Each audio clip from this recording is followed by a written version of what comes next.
Nagbabalik ang PTV Balita ngayon. Pansamantalang magpapatupad ng 4-day work week ang mga ahensya ng Executive Department simula Lunes, March 9. Ayon kay Pangulong Ferdinand R. Marcos Jr., bahagi ito ng energy conservation habang tumataas ang presyo ng langis dahil sa tensyon sa gitlang silangan. Ipatutupad ito sa pamamagitan ng compressed work week o work from home arrangement. Hindi kasama ang mga ahensyang nagbibigay ng emergency at frontline services. Inatasan din ang mga tanggapan ng gobyerno na magbawas ng konsumo ng kuryente at krudo.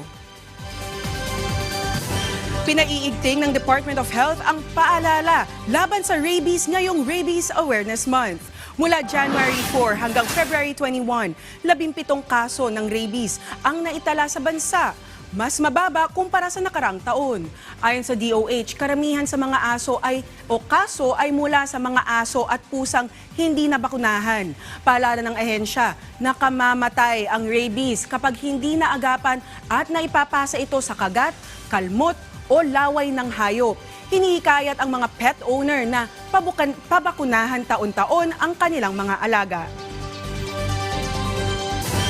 At yan ang mga balita sa oras na ito. Para sa iba pang updates, i-follow at i-like kami sa aming social media sites sa @PTVPH. Ako po si Denise Osorio para sa Pambansang TV sa Bagong Pilipinas.